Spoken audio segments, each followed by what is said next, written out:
Hello, Arthur. Yes, it's Grandad and Dudey. As you know, Dudey's not been very well recently. But we're coming up soon. But what I've done is written you a little story. And the title of the story is Dudey the Doggy Has to Go to the Vets. Are you sitting comfortably? Shall I begin? Dudey the Doggy had been eagerly awaiting the trip to Dublin for weeks. Arthur, his best friend, lived there with his mammy, daddy and baby Isaac. He also missed Buffy the cat that he had known since she was a kitten.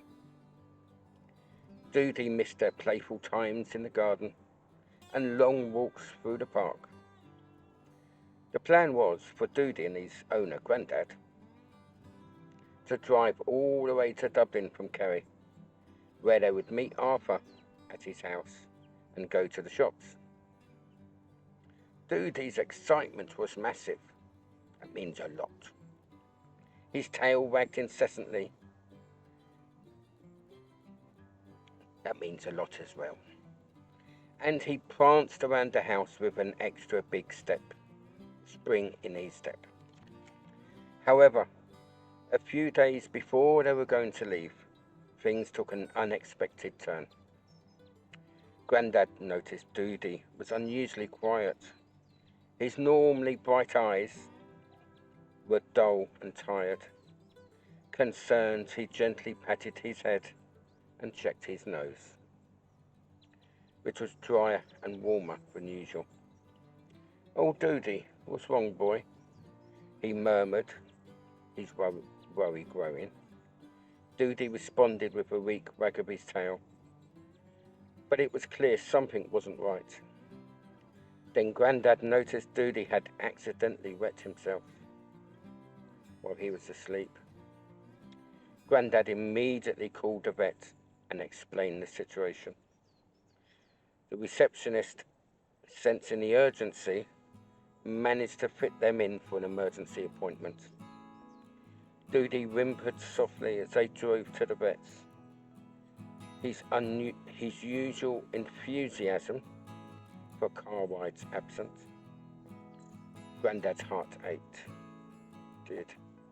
He knew how much Dudey had been looking forward to seeing Arthur. The female vet examined Dudey thoroughly, then said, "We need to take some bloods and a scan. It looks like he might have a large growth," she explained. "We need to run some tests to be sure, but I think it's best if we get the senior vet to examine Dudey."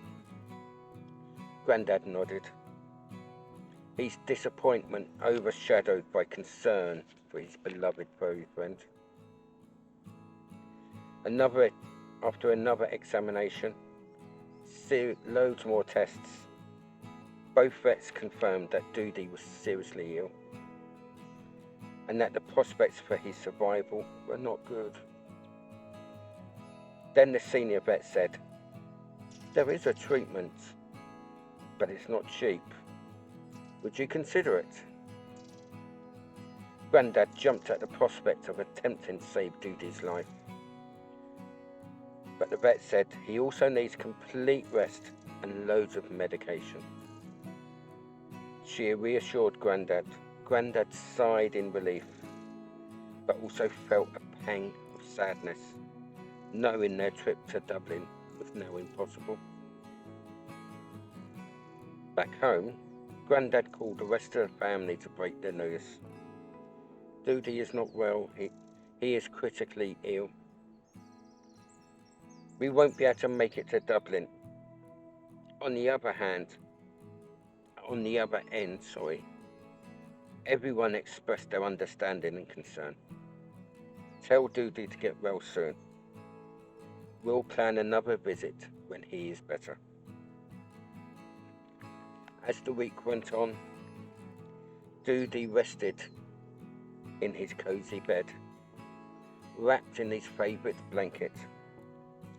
Grandad stayed by his side, gently stroking his fur and talking to him softly.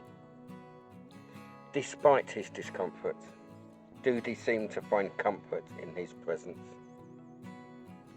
By the second week, Dudey was showing small signs of being like himself again.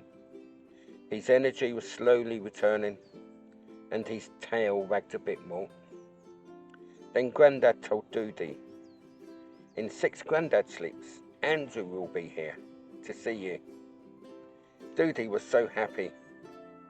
Andrew was another great friend that he trusted and knew he wouldn't let Grandad and Dudey down. Andrew was actually Grandad's son, but I don't think Dudey understands that. Though they had missed their trip to Dublin, Grandad, Dudey and Andrew spent the next week enjoying their own adventures closer to home. They visited Dudey's favourite park in Listowel, where he made new doggy and people friends. They went to the beach at Derry Moor and to Ballyseedy Woods, where Dudey was able to do a lot of sniffing. They sent loads of photos and videos to the rest of the family, and Grandad promised Dudey they would visit soon. Despite the unexpected detour to the vet, Dudey's spirits were high. He knew that another adventure awaited just around the corner. From now he was content, surrounded by love and a promise of future reunions with you, Barbara. What do you think? Is that a good story? Anyway, we were going to be up very soon, and then we'll see you at Andrew's barbecue. Bye-bye.